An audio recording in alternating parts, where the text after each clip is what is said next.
वैदिक संत महामना मुनिराज प्रमाण सागर जी महाराज की, परम पूज्य सागर जी महाराज की, अहिंसामयी जैन धर्म की, इस धर्म सभा में विराजित सभी भव्य जनों, दूरदर्शन में पारस दल के माध्यम से तथा प्रमाणिक ऐप के माध्यम से अपनी शंकाओं के समाधान प्राप्त कर रहे सभी सुधी श्रोताओं, सम्यक दर्शकों, आज मैं आपको गुरुदेव के चरणों से जोड़ रहा हूं उस स्थल से जो निर्माण भूमि है हमारे तीर्थारी देव तीर्थेश वर्धमान स्वामी की, पावापुरी सिद्ध क्षेत्र में विराजमान परम पूज्य मुनिराज द्वय, जिनकी चरण सन्निधि में बैठ करके हम प्रत्यक्षतः उपस्थित होकर अपनी शंकाओं के समाधान प्राप्त करेंगे। बड़े सुखद क्षण है, हम गुरुदेव के चरणों से जुड़े। उसके पूर्व मैं चाहता हूं कि गुरुदेव का वरद हस्त हम पर आशीष के रूप में आच्छादित हो। अतः मेरे साथ उच्चारें, नमोस्तु भरश्री, नमोस्तु भरश्री, नमोस्तु भरश्री। भव्य जनों, कुछ ही माह शेष हैं, जबकि गुरुदेव की परिकल्पना अशेष होगी और कारण बनेंगे आप, आपकी उदारता, आपका उदाराशय, आपका दान, द्रव्य दान।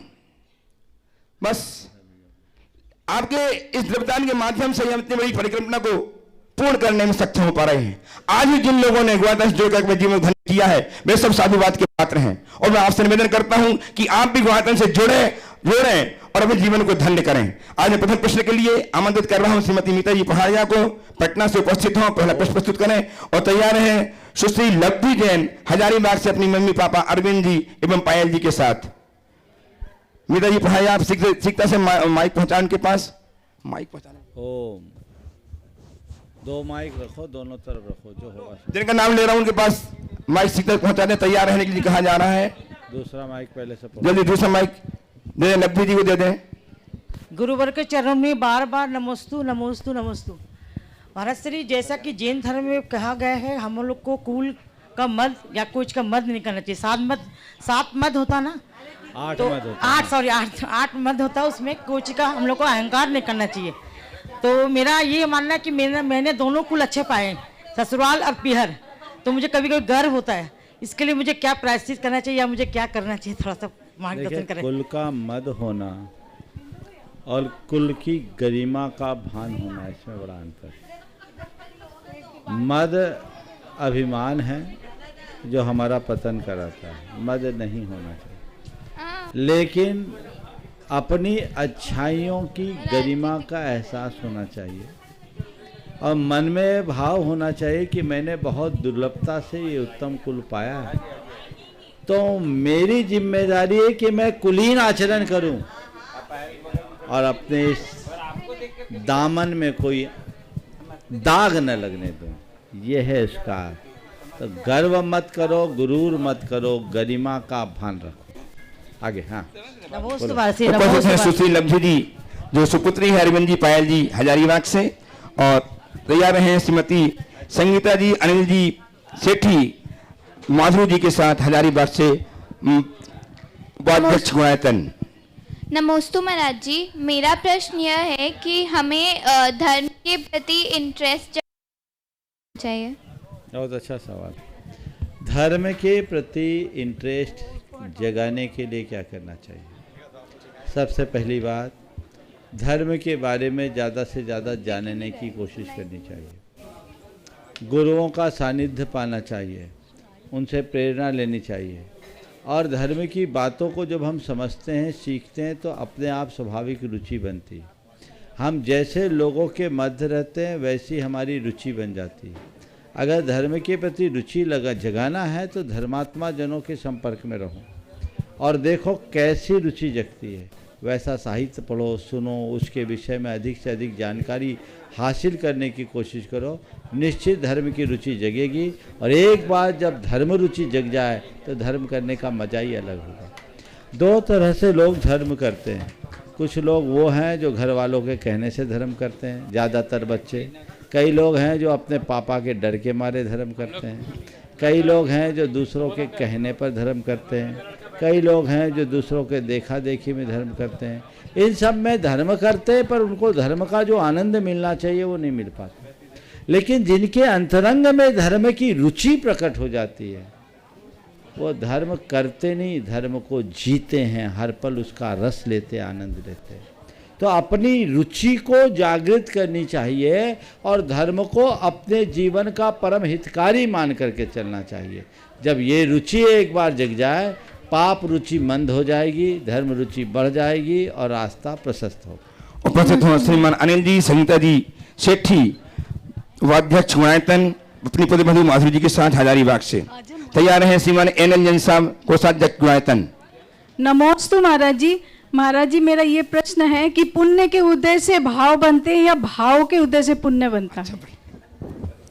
पुण्य के उदय से भाव बनता है या भाव के प्रभाव से पुण्य बनता है? सुधार ले रहा हूँ थोड़ा, भाव का उदय नहीं होता, भाव का प्रभाव होता।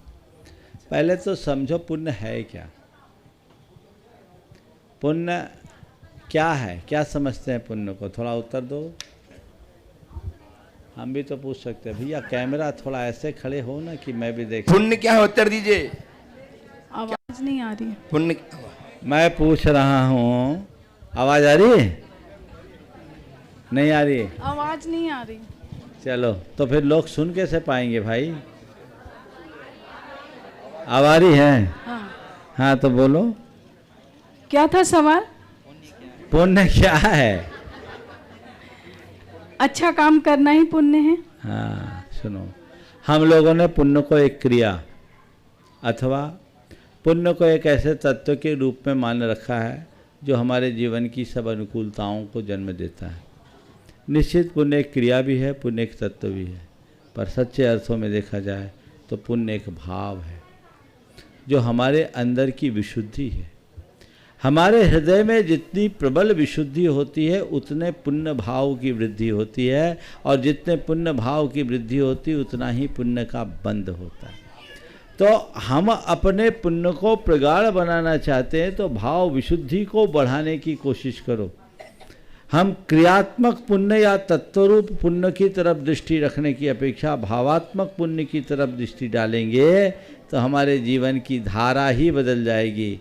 तो हर पल एक ही भाव रखो, मेरे कषाय मंद हो, मेरे भाव निर्मल उज्जवल हो, मेरे जीवन में पवित्रता हो, फिर पुण्य बांधने की जरूरत नहीं होगी, जीवन ही पुण्य बन जाएगा और निहाल हो जाएगा। नमोस्तु महाराज जी। उपस्थित हो श्रीमान एनएल जैन साहब, कोषाध्यक्ष गुणायतन जयपुर से तैयार हैं श्रीमान कन्हैयालाल जी भाई जी, जो जिन्होंने आज जिनके कार्यक्रमों से विद्यासागर भवन का लोकार्पण हुआ है। विद्यासागर भवन नहीं, आचार्य विद्यासागर, आचार्य विद्यासागर भवन का लिखा है, पूरा नाम बोलो। चलो विद्यासागर जी भवन का जिनका लोकार्पण हुआ है। बोलिए। हाँ नमोस्तु महाराज श्री। महाराज जी, मेरी जिज्ञासा है कि व्यक्ति निर्णय को कार्य में, क्रोध को लोभ में, क्रोध को जो है ना कैसे विचार करे? निर्णय को कार्य में, हाँ, और क्रोध को, व्यक्ति डर को ताकत में, हाँ थोड़ा पूरा देख लो, कुछ छूट रहा है। क्रोध को प्रेम में कैसे बदले? निर्णय को कार्य में, डर को ताकत में, क्रोध को प्रेम में कैसे बदले। और रौब कहाँ छूट गया वो भी देख लो, तो 4 हो जाएंगे तो मुझे अच्छा लगेगा। है 3 ही है क्या? 3 है महाराज जी। हाँ? 3 है। चलो अब मैं चौथा जोड़ दूं।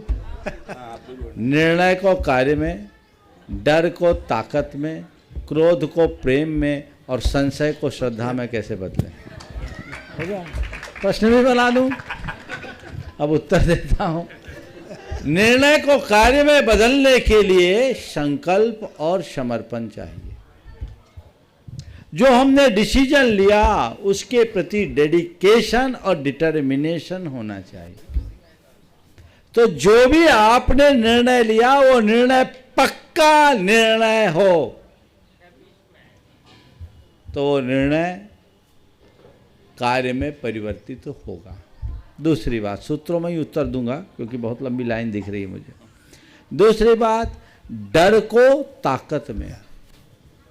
डर ताकत बनता है यदि वो सकारात्मक हो। आप गाड़ी चलाते हैं, 2 तरह की परिणति होती है गाड़ी चलाने वाले या बैठने वाले की। एक व्यक्ति वो जो घबराता है, गाड़ी पे बैठा हूँ कहीं एक्सीडेंट ना हो जाए, कहीं एक्सीडेंट ना हो जाए, कहीं एक्सीडेंट ना हो जाए।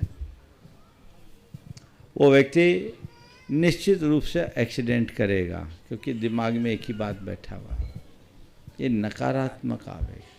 लेकिन जिस रास्ते में मैं जा रहा हूँ दुर्गम घाटी है, मुझे सतर्क होकर के चलना है, क्योंकि यहाँ प्रायः दुर्घटनाएं होती है।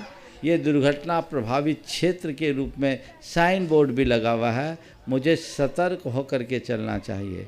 जो मनुष्य भयोत्पादक निमित्तों के आने पर सतर्क बन जाता है, उसका डर उसकी ताकत बन जाता है। क्रोध को प्रेम में बदलना है, अंदर बोध जगा लो, क्रोध में भी प्रेम प्रकट हो जाएगा। और ये अनुभव आप सबको है, जब कभी दुकान में आते हैं, सामने वाला माथा चाटता है, कुछ भी नहीं लेता है, ऊपर से टिप्पणी कर देता है, तुम्हारे दुकान में तो कुछ है ही नहीं, दाम बताओ, आप तो लूट रहे हो, है ना। कैसी स्माइल दे के कहते हो, नहीं नहीं बहन जी ऐसी बात नहीं है। मैं भाई जी भी बोल सकता हूँ, पर प्राय ऐसा केस बहन जी के साथ ज़्यादा होता है ना।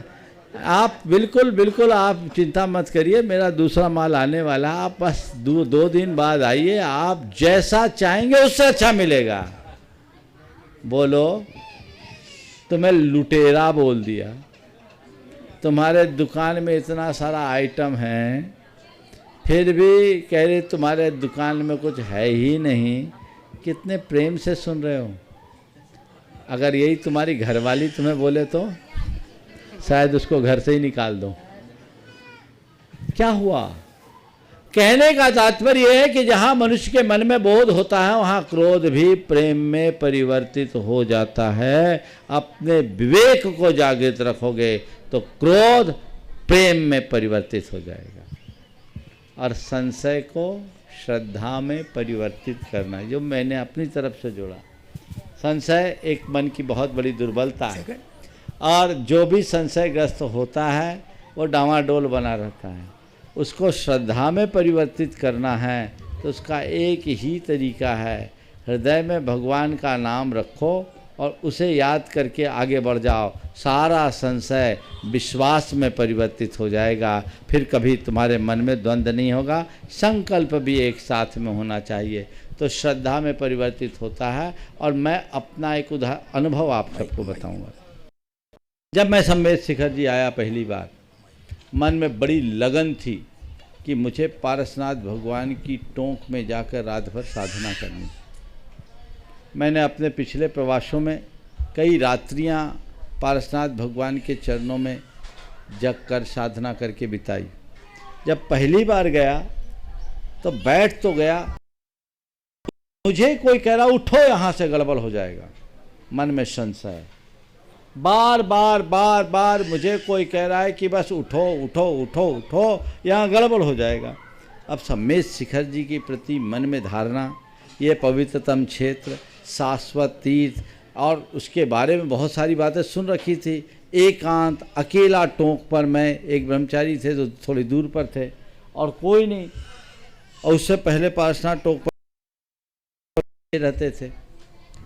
मन में द्वंद्व चल रहा है, अब क्या करे। एक मन कहता उठो, दूसरा कहता इतने सालों से तो सोचते रहते थे कि पारसनाथ भगवान की टोक में साधना करनी है, उठूं कैसे उठूं? अरे उठ जा, कुछ गड़बड़ हो जाएगा। अरे कैसे उठूं? ये चल रहा अंतर्द्वंद। मैं 6:30 बजे बैठा था और 8:45 बजे तक ऐसा ही द्वंद्व चलता रहा। उठ जाओ, अनर्थ होगा, कोई डरा रहा है मुझे। मैंने 8:45 बजे संकल्प लिया, ज़्यादा से ज़्यादा क्या होगा, मरूंगा, वो एक बार मरना ही है। अब जो हो सोच के आया हूँ, अब सुबह 6:30 बजे के पहले अपने आसन से हिलूंगा भी नहीं, जो है यहीं रहूँगा। और जैसे ही संकल्प लिया, मन का सारा संशय कहाँ भाग गया कोई पता नहीं। डर भी चला गया, संशय भी चला गया, द्वंद्व भी चला गया, और पूरी रात आनंद से भर गया। और वो जो अनुभूति थी, मैंने करीब कितनी बार किया मुझे नहीं मालूम, ज़्यादातर वंदनाओं में मैं रात्रि में ऊपर बिताया। और साधना की, शयन नहीं किया, लेकिन जो अनुभूति वो पहली रात्रि में थी उसे मैं शब्दों में नहीं कह सकता। तो ऐसी चीज़ें होती है, इसलिए डर को भी संशय को भी श्रद्धा में परिवर्तित किया जा सकता है। और तैयार रहेंगे श्रीमान असित जी अर्चना जी बेणारा, कोलकाता ट्रस्टी गुणायतन। नमस्ते महाराज जी, नमस्ते महाराज, नमस्ते महाराज। महाराज जी मेरा प्रश्न तो बहुत छोटा सा है। मेरा प्रश्न यही है कि महाराज जी जो चौका में हार लगाते हैं तो चौका में क्या होता है कि बहुत से लोग बाहर से आते हैं या वही गाँव के, मतलब मेरा ये सामान लगा देना, मेरा सामान ये लगा देना, वो चौका में दे देते हैं। तो हमको पूछ रही था चौका में जो सामान दे के जाते हैं उसका मतलब हमको लेना चाहिए कि नहीं लेना चाहिए, ले तो उसको पुण्य किसको होता है? देखो दो बात पूछ रहे हैं महाराज। दूसरी बात ये पूछ रहे हैं कि लोग आचार्य श्री आ जाते हैं, बहुत पीछे भागते हैं, तो आचार्य श्री को जितना पुण्य होता है उतना हम तो कहते हैं महाराज का भी उतना पुण्य है, तो दोनों में किसका पुण्य ज़्यादा है, क्या है, ये हमको जरा बताया जाए महाराज। देखिए, दो प्रश्न हैं, दोनों की अलग अलग धारा है। पहला सवाल जो आपने किया कि चौका में लोग अपनी सामग्री देते हैं, उसे लेना चाहिए कि नहीं लेना चाहिए।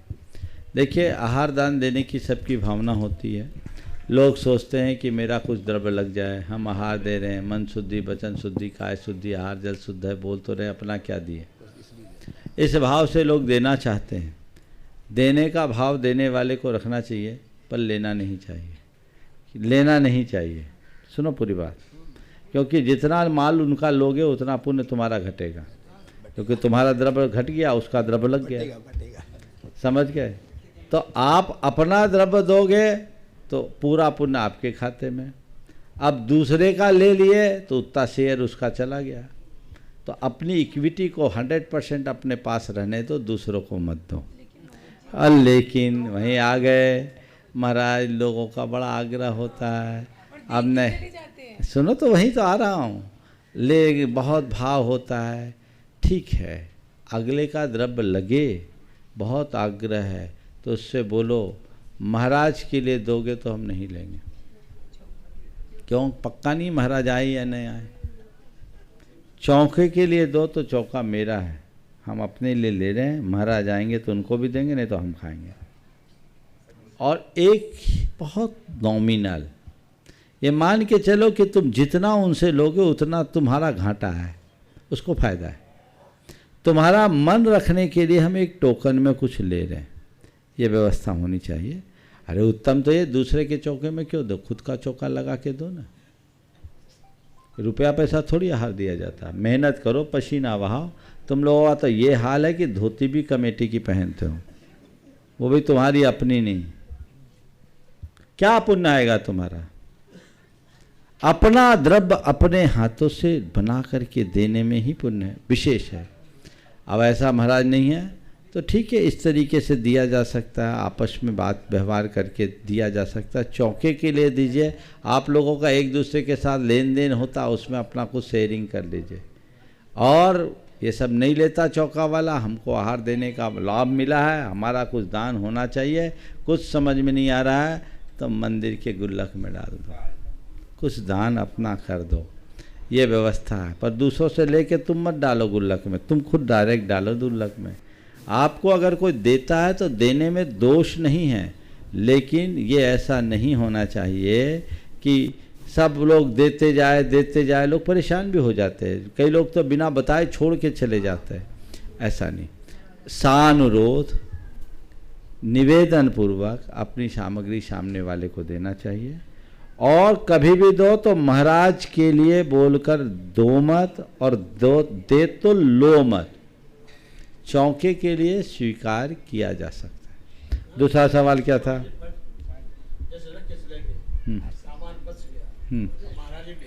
हाँ, पुण्य किसका है? देखो, जो जितने महान होते हैं उनका उतना प्रबल पुण्य होता है। तीर्थंकरों के लिए तो 3 लोक के इंद्र आते हैं, महान महान आचार्यों के लिए पूरी दुनिया उमड़ती है। इसी तरह जो विशेष प्रभावक साधु होते हैं उनके पीछे लोग आते हैं।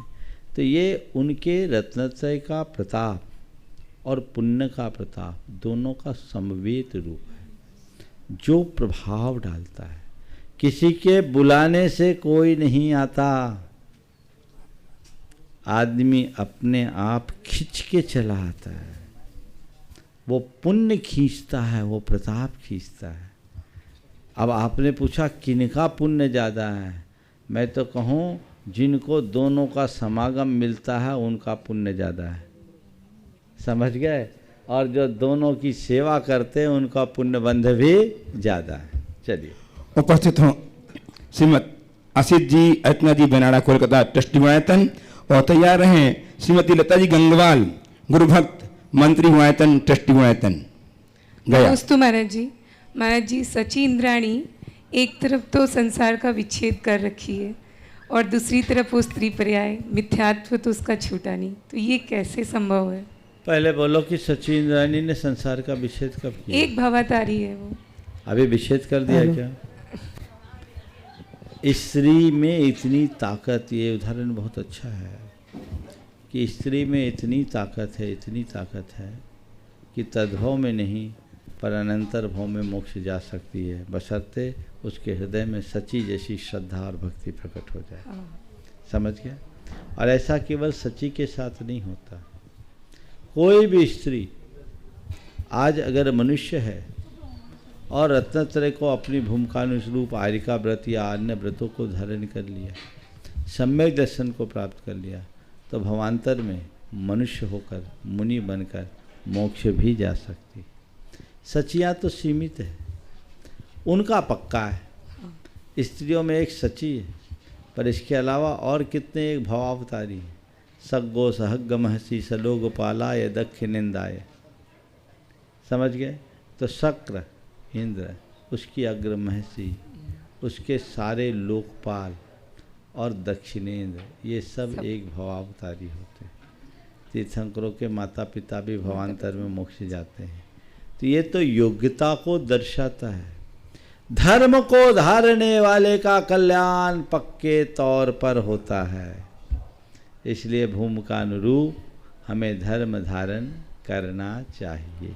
उपस्थित हों अनुगुरु भक्त गुणायतन की मंत्री श्रीमती लता जी गंगवाल, गया से, और तैयार रहें श्रीमान प्रकाश जी मोदी, सुमन जी मोदी, दिगंबर जैन समाज छत्तीसगढ़, सकल जैन समाज छत्तीसगढ़ के अध्यक्ष एवं पारस के डायरेक्टर श्रीमान पंकज जी और प्रकाश जी। नमस्ते गुरुजी, संतुष्टि और तृप्ति में क्या अंतर है? ये कल का शंका समाधान सुन लेना, उत्तर हो गया। कल ये प्रश्न आया यही का यही, संतुष्टि और तृप्ति। थोड़ा सुना भी करो। हाँ, दूसरा पूछो। दूसरा और दूसरा पूछ लो कोई, जब दूसरा पूछो, सोच लेने दो जब तक प्रकाश जी करेंगे। प्रकाश जी जब तो गुरुजी श्रावक के जीवन में तृप्ति और संतुष्टि का क्या महत्व है? हाँ, दोनों चीजें कल का उत्तर सुन लोगे, आ जाएगा। चलो प्रकाश जी मोदी साहब, हमने सुना नहीं था महाराज। अब उत्तर सुनने में संतुष्टि नहीं हुई और तृप्ति भी नहीं हुई, यही इसका महत्व है। नमोस्तु आचार्य श्री। देवादिदेव 1008 तैयार हैं श्री महावीर भगवान के पावन निर्माण क्षेत्र की भूमि को प्रणाम करते हुए, आचार्य भगवान को प्रणाम करते हुए, मंच पे विराजमान ज्ञान के प्रणेता जिन्होंने अपने ज्ञान के माध्यम से पूरे एक विश्व में एक अलग क्रांति की है, ऐसे परम पूज्य मुनि श्री प्रमाण सागर जी महाराज के चरणों में नमोस्तु करते हुए अपनी बात प्रारंभ करता हूं। अपनी शंका का समाधान 2 प्रश्न हैं, एक अभी पूछता हूं, फिर एक बाद में और आपसे पूछूंगा, आपकी अनुमति चाहता हूं। बोलो। पूज्य गुरुवर, एक अभी बराबर देखने में आता है कि साधु संतों के हम आहारचर्या के चौके लगाते हैं और बड़े ही श्रद्धा से, बड़े भक्ति भाव पूर्वक अपने श्रम के माध्यम से सब चीज़ों को तैयार कर पूज्य साधु की अच्छे से आहारचर्या कराते हैं। तो आहारचर्या के बाद उनके संगस्थ कुछ ब्रह्मचारी रहते हैं, कुछ और भी बाहर के ब्रह्मचारी ब्रह्मचारियाँ दीदियाँ आती हैं, तो उनको भी हम भोजन के लिए आमंत्रित करते हैं बराबर, और आमंत्रित करके भोजन कराते हैं। तो कई देखने में आया है, कई ब्रह्मचारी और ब्रह्मचारियाँ दीदी बोलती हैं कि हमारे लिए शुद्धि बोलो, मन शुद्धि, वचन शुद्धि, काय शुद्धि, आहार जल शुद्ध है। ये कहाँ तक उचित है या नहीं है, एक शंका समाधान आपके मुखारबिंद से चाहता हूँ। देखिए, शुद्धि बोलना नवधा भक्ति का अंग है। नवधा भक्ति के पात्र मुख्य रूप से मुनिराज है। अन्य पात्रों को यथा योग्य भक्ति करने के लिए कहा गया।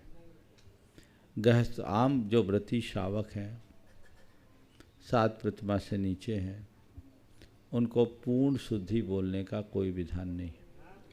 परंतु आपके घर भोजन करने के लिए गया है तो उसे आश्वस्त करना जरूरी है कि आप जो भोजन करा रहे हैं वो शुद्ध है।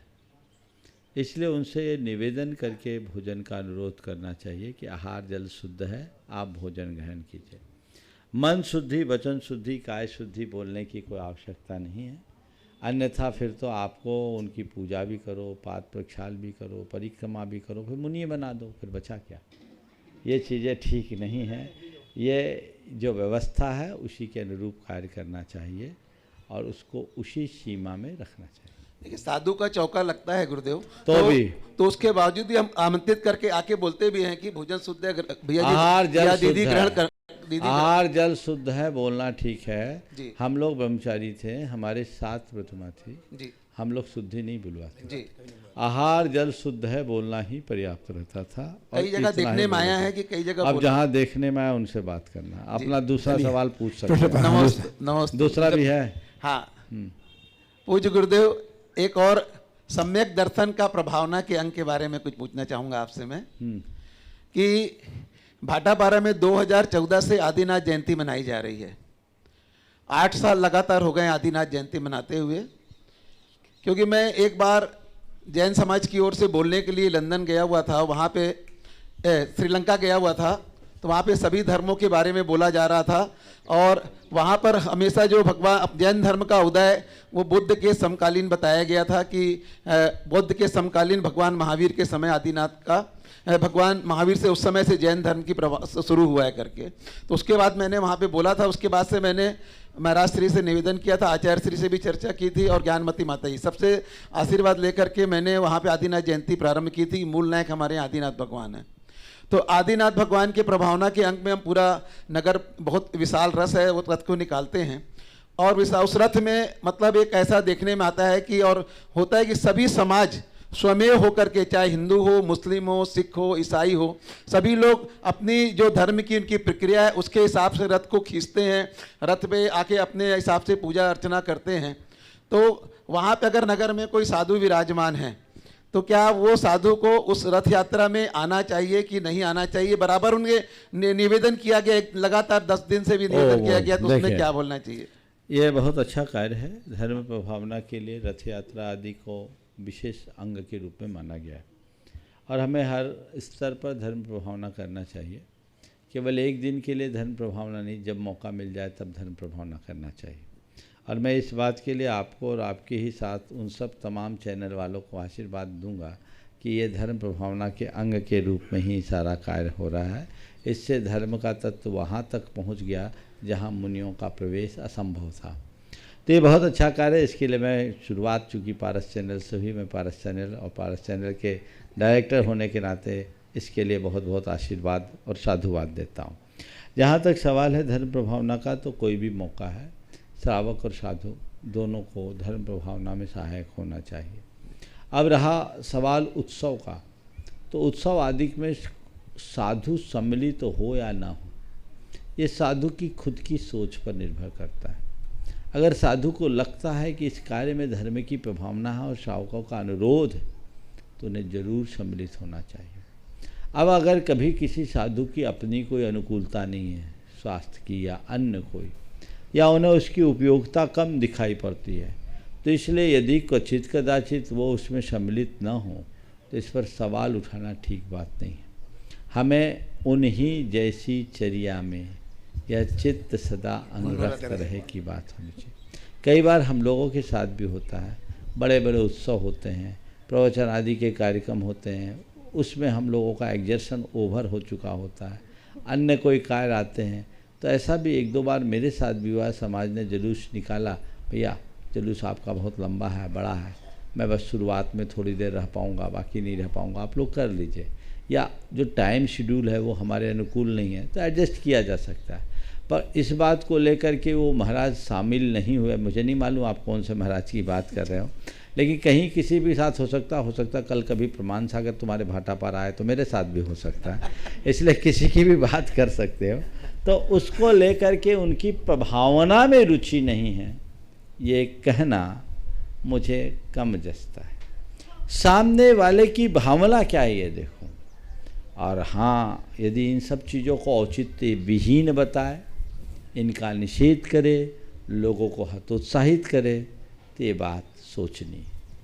गुरुदेव, इसी रथ यात्रा में कई लोगों के द्वारा मतलब जब पूरे सिख समाज के लोग 50-25 लोग पूरे रथ की रस्सी बंधी हुई रथ को खींचते हैं और बोलते हैं कि इसमें दोष लगता है, मूर्ति वहाँ पे 3 लोग के नाथ ऊपर रथ में करीब 20 फीट ऊपर विराजमान रहते हैं, तो क्या वो दोष लगता है? अब वो यहाँ का विषय नहीं है, अलग से बात कर लेना, क्योंकि इंडिविजुअल आपके नगर की बात है। हो सकता है यही सब कई कारण उनको जुड़ गया हो, जो भी महाराज हो आपके यहाँ, वो भी सुनेंगे तो ये सवाल यहाँ ना उठा के कमरे में कर लेते तो ज़्यादा अच्छा होता। चलिए, नमोस्तु नमोस्तु गुरुवर। सुनील जंगल साहब उपस्थित हों, गोयतन के संयुक्त महामंत्री गोयतन हजारीबाग से, और तैयार हैं श्रीमान अशोक जी छावड़ा, मुकेश जी सेठी, अजीत जी गंगवाल, धीरज जी आदि सब पटना से पंच प्रतिष्ठा महोत्सव के पदाधिकारीगण अपनी बात के साथ, प्रश्न के साथ। द्वय मुनि राजों के चरणों में दिगंबर जैन पंचायत हजारीबाग का नमोस्तु नमोस्तु नमोस्तु। महाराज श्री 2011 में यहाँ आपका चातुर्मास हुआ, उस टाइम हम लोग यहाँ काफ़ी समय दिए। उस टाइम की व्यवस्था को देखते हुए लगता था कि पावापुर जो हमारे भगवान महावीर के शासन काल में हम लोग जी रहे हैं और यहाँ किसी भी प्रकार की व्यवस्था नहीं है। आपके एक चातुर्मास से ये आचार्य विद्यासागर भवन बना, जिससे कि कुछ सुविधा अब यहाँ नज़र आ रही है। मेरे मन में बार बार ये विचार आ जा रहा है कि गुरुजी एक बार आपका चातुर्मास यहाँ हो, ताकि इस क्षेत्र का चहुमुखी विकास हो, और यहाँ के हमारे भारतवर्ष के पूरे जैनियों के लिए बहुत बड़ी आवश्यकता है कि पावापुरी को हम लोग ऐसा बनाएं कि लोग इसके नाम से ही बोलें कि नहीं वाह क्या पावापुरी की व्यवस्था है। आज हम लोग को बहुत पीड़ा होती है गुरुजी, इस पीड़ा को आप दूर करें। भावना भाव तुम लोगों को अगर हमारे पुण्य के योग से जैसे 11 में हो गया, फिर योग आएगा तो फिर हो जाएगा, जरूर आएगा। किसी के कहने से तो नहीं होगा। तो इसके लिए हमें 11 में किसी ने बुलाया तो नहीं था, हम तो खुद आए थे, योग बन गया था और वो बहुत आनंद के साथ वो पूरा का पूरा आयोजन हुआ, चातुर्मास आनंद संपन्न हुआ। निश्चित ये भावना सबको होना चाहिए, इस क्षेत्र की रूपरेखा अच्छी बनाकर इसे इस रूप में विकसित करना चाहिए जो पूरे विश्व में एक अलग पहचान बना सके, यहाँ आने वाले लोगों को वो सब कुछ मिल सके। मैंने कल भी आज सुबह भी कहा था, हम लोग ज़्यादातर मंदिर मूर्तियाँ तक सीमित कर देते हैं। आज की पीढ़ी को अब उतना समय नहीं है कि बहुत बहुत भगवान के दर्शन करे, बहुत बहुत मंदिर के दर्शन। यहाँ कुछ ऐसा कार्य होना चाहिए, इस तरह से इसकी विकास की योजना बनानी चाहिए जिससे आने वाली पीढ़ियों को भगवान महावीर और उनके जीवन दर्शन का बोध हो सके, और वो इतने सुरुचिपूर्ण तरीके से प्रस्तुत किया जाए जिसे देखे बिना कोई रह ना सके, वो उसे देखने के लिए ही आए, तो एक अलग उपलब्धि होगी। मैं तो मार्गदर्शन दे सकता हूँ, कमेटियाँ अपना विचार करके निर्णय लेगी, आगे रूपरेखा बनाएगी। हमारे महामंत्री कन्हैया लाल जी सेठी यहाँ बैठे हैं और अभी इनमें बहुत दमखम है, बिल्कुल चाहे तो कुछ भी कर सकते। उपस्थित हो श्रीमान अशोक जी छावड़ा साहब, मुकेश जी सेठी, अजीत जी गंगवाल, धीरज जी आदि सभी पदाधिकारीगण, पंचकर्म प्रसिद्धम महोत्सव पटना के सभी पदाधिकारी। अशोक जी पूरी कमेटी को लेके आ जाओ, आ जाइए, पूरी कमेटी के साथ आ जाइए, अपनी बात जितने आ सके, बाकी अपने अपनी जगह पे खड़े हो जाए। तालियां बजा के अभिनंदन करें। टीम आ गई है पटना समाज से, पंचकर्म प्रतिष्ठा महोत्सव कराने जा रही है, और इसके बीच आज एक सूचना जब तक दे दूं कि आज राजस्थान गुरुदेव का आदर्श विद्यालय नंदपुर में होगा, और कल सुबह की आचार्य गुरुदेव की ST कॉलेज सलीमपुर सोत राय यहाँ होगी। इस बात का ध्यान रखते हुए पहुंचने का प्रयास करें। चलो, हाँ बोलो। गुरुवर, हम पटना समाज से, पूरे संपूर्ण समाज से आपको अच्छा बोलो पटना के संपूर्ण समाज की तरफ से गुरुवर आपको हम बहुत विशेष आनंद पूर्वक आपका अभिनंदन करते हैं, आपका आह्वान करते हैं गुरुवर। और हम पटना समाज से, हमारे इस बीच श्री अजीत कुमार जी गंगवाल, मुकेश जी सेठी ने जो पहले उन्होंने बहुत शानदार पंचकल्याण करवाया था, हम उनका अभिनंदन भी करना चाहते हैं। और हम चाहते हैं कि कि इनके पूरे सहयोग से ये पंच कल्याणक भी शानदार गति को प्राप्त करे। महाराज जी, बहुत सौभाग्य की बात है कि पटना में सन 2017 में आपकी प्रेरणा और आपके आशीर्वाद से एक जैन मंदिर बना, जिसमें आपके हाथों से पंच कल्याणक होना था, लेकिन किसी कारणवश आप नहीं आ सके। शीतल सागर जी ने उस पंच कल्याणक को सफल बनाया। अभी हम लोग का बहुत बड़ा सौभाग्य जागा है गुरुदेव कि आप पटना पधार रहे हैं और आपका बनाया हुआ मंदिर, आपकी प्रेरणा दिया हुआ मंदिर को आप कम से कम देखें। ये हम लोग पटना जैन समाज का बहुत बहुत आशीर्वाद आशीर्वाद। चलो अब आगे की बात कर, वो तो हो गया। अब उस इतिहास को फिर से दोहराने के क्षण है, समझ गए? इतिहास तो सुनो मेरी बात। जो काम 2017 में रह गया वो सब काम 2022 में होना चाहिए, समझ गए? और पूरी समाज बहुत प्रसन्नता है कि पटना की पूरी समाज एकजुटता के साथ काम कर रही है। और मैं सभी को कहूँगा, सभी धुरंधर हैं, सब ने पहले भी झंडा उठाया है, आगे भी झंडा लेकर के चलना है और एक मिसाल प्रस्तुत करनी है। इस सत्र का पहला पंच कल्याणक पटना में हो रहा है और मैं चाहता हूँ आखिरी तक पहला बना रहे। क्या बात, बहुत बढ़िया, बहुत और बढ़िया। ये कब होगा? ये कब होगा? जब ऊपर के पारा की तरह तुम लोगों का भी पारा ऊपर होगा। वो वाला पारा नहीं है ना, अंदर के भावों की सरगर्मी बढ़नी चाहिए, जिससे सबको लाभ हो। सभी को आशीर्वाद। आगे कार्यक्रम पर और मैं आमंत्रित कर रहा हूँ आदरणीय बाल भैया। निवेदन हो गया। चलो अभय जी आदित्य को, जो पंचमा प्रतिष्ठा के प्रतिष्ठाचार्य हैं। बोले देवादिदेव श्री महावीर भगवान की, संत श्रोमणी गुरुआचार्य श्री विद्यासागर जी महाराज की, परम पूज्य मुनि श्री प्रमाण सागर जी अरहत सागर जी महाराज की। बंधु तैयार रहेंगे श्रीमान सुभाष जी, आ जाइए। बिहार की राजधानी पटना में आगामी 14 अप्रैल से 20 अप्रैल तक अद्भुत अकल्पनीय ऐतिहासिक प्रभावना के साथ पंचकल्याणक प्रतिष्ठा महामहोत्सव प्रारंभ होने जा रहा है और पूरी समाज आतुर है मुनिवर की आगवानी और मुनिवर के सानिध्य में ऐतिहासिक पंचकल्याणक करवाने के लिए।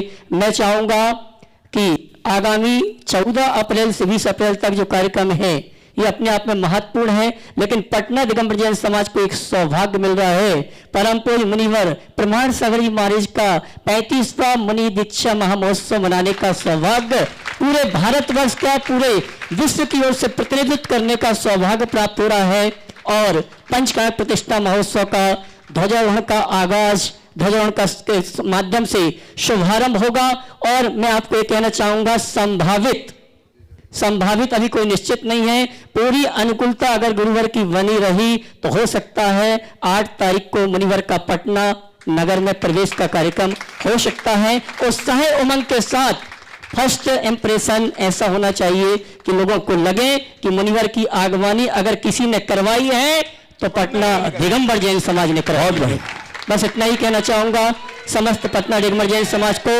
और जो इस सूचना को सुन रहे हैं, अगर आप आना चाहते हैं, जनवाणी चैनल, प्रमाणिक ऐप और आदिनाथ चैनल, पारस चैनल जो नंबर चल रहे हैं, उन नंबरों में संपर्क करके आप यहां सूचना देंगे तो आपके रुकने की, भोजन की व्यवस्था, और अगर ईंधन दानी बनना चाहते हैं, मुख्य पात्र बनना चाहते हैं या कोई भी अनुष्ठान में भाग लेना चाहते हैं तो आपकी सब व्यवस्थाएं और स्वागत के लिए आतुर है पटना दिगंबर जैन समाज। पुनः पुनः निवेदन है, आगामी 14 अप्रैल से 20 अप्रैल तक और 14 अप्रैल को मुनिश्री का 35वां मुनि दीक्षा महामहोत्सव मनाने का सौभाग्य भी समाज को प्राप्त हो रहा है और उसी दिन पंचकल्याणक का ध्वजारोहण का कार्यक्रम भी संपन्न होगा। उपस्थित है श्रीमान सुभाष जी जैन, CEO गायतन दिल्ली से, और अपनी बात भी रखेंगे, प्रश्न भी रखेंगे सुभाष जी। और उसके पश्चात तैयार रहेंगे श्रीमान अनिल जी, अमिता जी जैन, समय शिक्षक गायतन दुर्गापुर। परम श्रद्धेय मुनि, आगे आ जाएं। परम श्रद्धेय मुनिदेव के चरणों में शत नमन। गुरुदेव, पावापुर तो अद्वितीय धर्म नगरी है। यहाँ पर यहाँ के विषय में सुना है, आपने भी एक आध बार प्रवचन में बताया कि ऐसा कहा जाता है कि भगवान को जब मोक्ष प्राप्त हुआ तो यहाँ पर एक पहाड़ था, ये तालाब नहीं था, और उसकी मिट्टी लोग अपने घर ले गए, इसलिए इतनी तालाब बन गया। तो मैं सोचता हूँ गुरुदेव कि शिखर जी में इतने तीर्थंकर मोक्ष गए, 20 तीर्थंकर मोक्ष गए, और बाकी ऐसी विशेषता थी या ये समय की बात है या ऐसा हुआ गुरुदेव? ये बात बिल्कुल सही है, पर थोड़ा सा ज़्यादा अतिरेक हो गया। ये पद्म सरोवर था जिसमें कई छोटे छोटे पोखर थे, बीच में उन्नत भूमि थी। पावापुरे पद्मोत्पला कुलवताम उन्नत भूमि देश, ऐसा शब्द आता है निर्वाण भक्ति में देखा।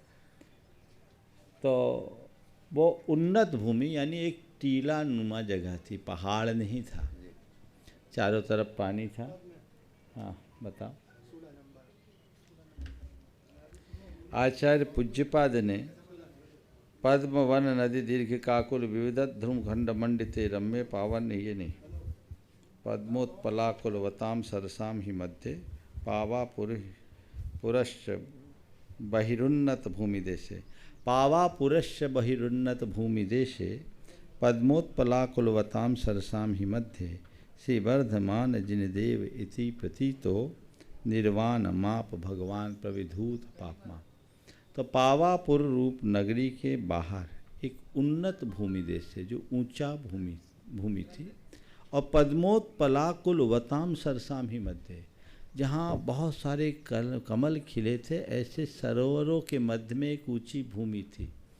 वहाँ भगवान महावीर ने योग निरोध किया और योग निरोध करके निर्वाण को प्राप्त किए। तो थोड़ा सा ऊंचा टीला जैसा होगा, और भगवान के निर्वाण के बाद लोगों में अपूर्व उत्साह जगा, तो लोग रज ले गए तो टीला थोड़ा तो छोटा हुआ होगा, पर पूरा टीला मिटा। ये हम लोगों की भक्ति है।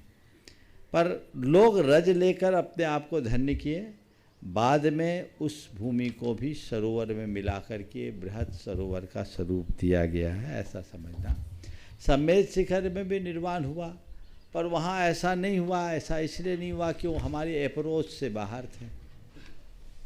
ये भगवान महावीर ने बड़ी कृपा की, उनको मालूम था कि पंचम काल के लोग थोड़े सुखिया होंगे, शरीर में ताकत कम होगी, मैं किसी पहाड़ पर चले जाऊंगा तो इन लोगों को आने में दिक्कत होगी, इसलिए यही जगह ठीक है और थोड़ा ठंडक भी मिली रहेगी। ये एक संयोग बन गया। तो यहाँ स्वाभाविक रूप से जनता का आगमन ज़्यादा हुआ होगा। हालांकि चतुर्निकाय के देव भगवान की रज को अपने माथे पे लगाते हैं, तो जहाँ भी भगवान का निर्वाण होता है वहाँ रस तो उठती है, पर ये एक पहले से ही गड्ढे के बीच में एक टीला था, इसलिए ऐसा रूप बन गया, ऐसा समझना चाहिए। नमस्ते। उपस्थित हो श्रीमान अनिल जी, अमिता जी जैन दुर्गापुर से, जो तक सभी संरक्षक माइक पहुंचाइए उधर, और तैयार हैं प्रवीण जी जैन पत्रकार पटना। नमोस्तु गुरुवर। अनिल जी कहाँ हैं? नहीं, हाँ चले गए। बोलिए गुरुवर, मेरी कोई शंका नहीं है। ये एक परिवार खूंटी का परिवार है जो कि आपका आशीर्वाद बहुत विनय के साथ चाहता है। उस परिवार में भी 11 महीने पहले गृह स्वामिनी की मृत्यु हुई और उसके वियोग में उनके पति बिल्कुल डिप्रेशन में चले गए, और इसके बाद उन परिवार में एक अकेला बेटा जिसको कैंसर हो गया, उसकी 2 छोटे बच्चे, अब 3 बेटियां उस परिवार की, उन सब की देखभाल कर रही हैं अपना ससुराल का परिवार छोड़कर। तो गुरुदेव वो चाहते हैं कि आप उनको आशीर्वाद दीजिए और उनके पिता को भी ये समतापूर्वक सहन करने का पूरे परिवार को आशीर्वाद वो लोग चाहते हैं आपसे। देखिए, बहुत बहुत आशीर्वाद। ये बहुत ही गंभीर और दुखद घटना है, लेकिन ऐसे समय में हमें ऐसे व्यक्ति को सही तरीके से प्रेरित करने की ज़रूरत है, मार्गदर्शन देने की ज़रूरत है, मोटिवेशन की ज़रूरत। उन्हें ये समझाना चाहिए कि जो होना था सो हो गया। अब जो भी हमारे सामने घट रहा है हम उसे जिम्मेदारी पूर्वक निभाएं और उसका रास्ता दिखाएं। हर व्यक्ति को एक ही बात अपने हृदय में धारना चाहिए कि प्रकृति ने हमें जो रोल दिया है हमें वही निभाना होगा। उन्हें अभी तक केवल पिता की भूमिका निभानी थी, अब माँ की भी भूमिका निभाने का अगर ये संयोग बना है तो उन्हें निभाना चाहिए। और ऐसे समय में मोह भाव को कम कर ज्ञान भाव को विकसित करना चाहिए। यदि ज्ञान भाव को अपना ले तो ये सारी दुविधाओं को दूर किया जा सकता है। जैन पत्रकार पटना उपस्थित हों, तैयार हैं कमल कुमार जी जैन छावड़ा पटना। पूज्य गुरुदेव के चरणों में सादर नमोस्तु। गुरुदेव, कहा गया है कि कठिनाइयां उसी इंसान के रास्ते पर आती है जो इंसान प्रयास करता है। तो गुरुदेव, बिना कठिनाइयों के सफलता के क्या सूत्र है?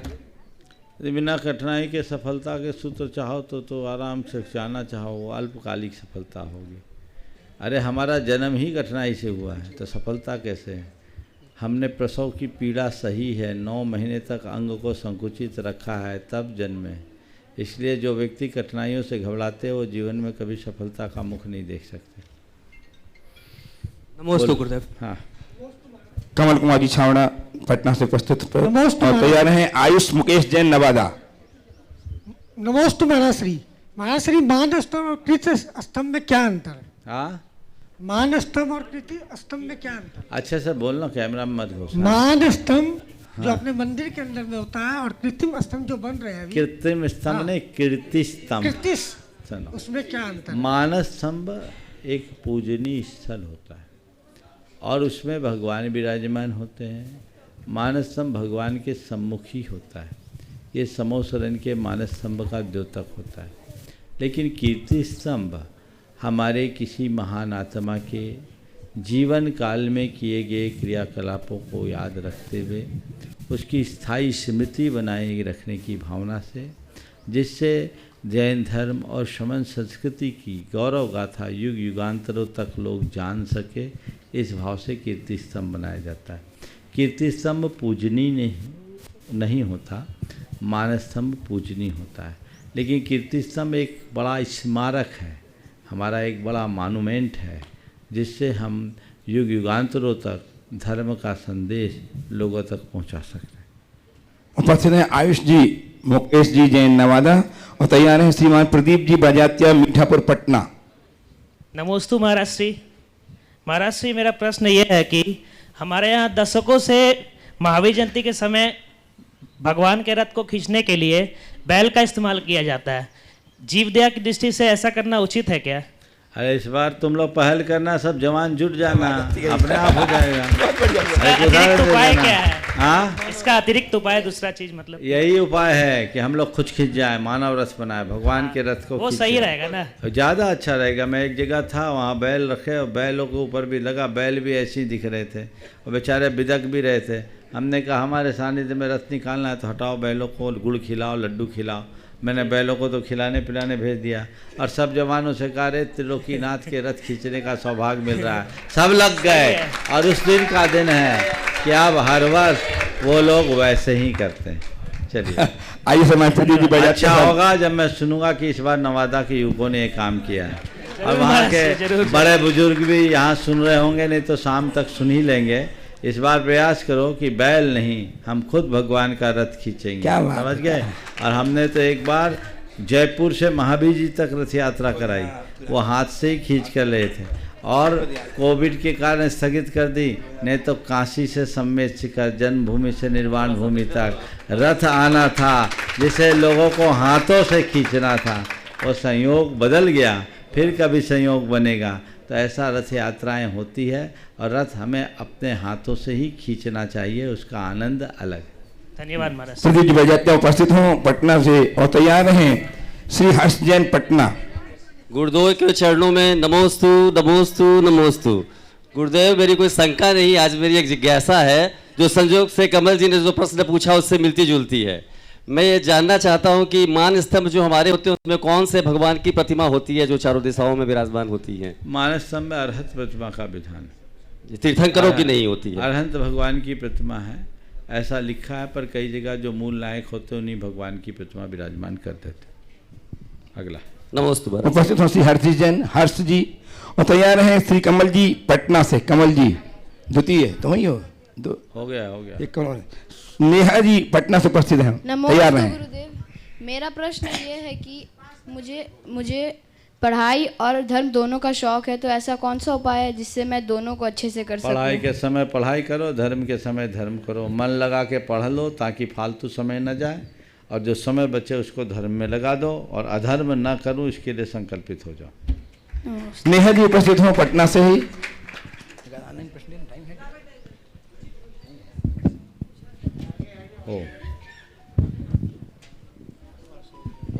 नमोस्तु महाराज श्री। मेरा प्रश्न ये है, साधु संतों के दर्शन के वक्त हमें अपने भाव कैसे रखने चाहिए?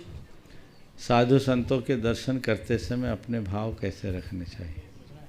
एक ही भाव रखना चाहिए कि ऐसा आशीर्वाद दें कि मैं आप जैसा साधु संत बनूं या ना बनूं, सज्जन बन जाऊं। मेरे जीवन में सज्जनता आए, सरलता आए, धर्म निष्ठा हो, जिससे मैं अपने जीवन का पथ प्रशस्त कर सकूं, ऐसा मनोभाव रखना चाहिए।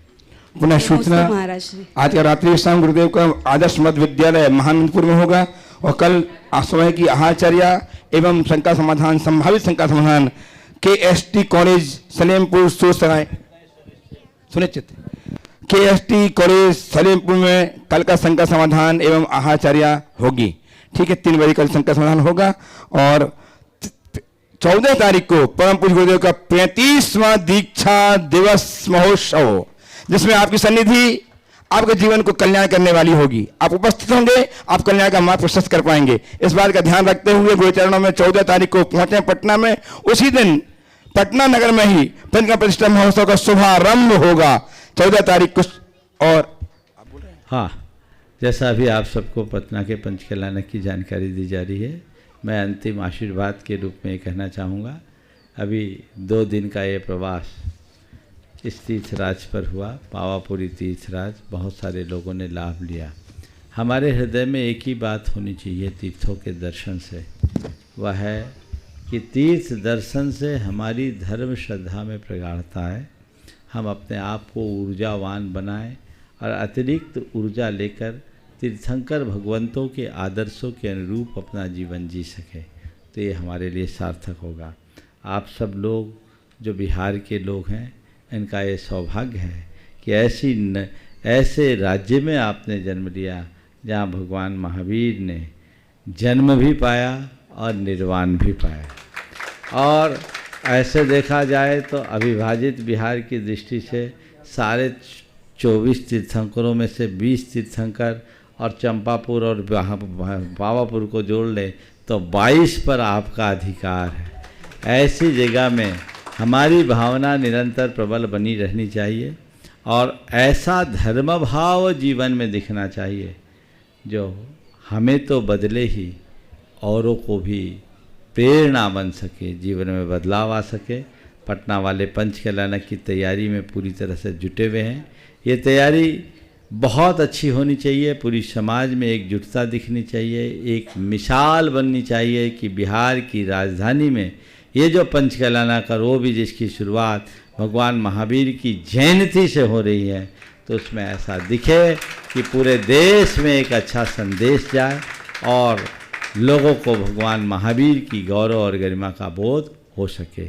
इस भाव के साथ मैं यहीं पर विराम ले रहा हूँ। समय आप सबका हो गया।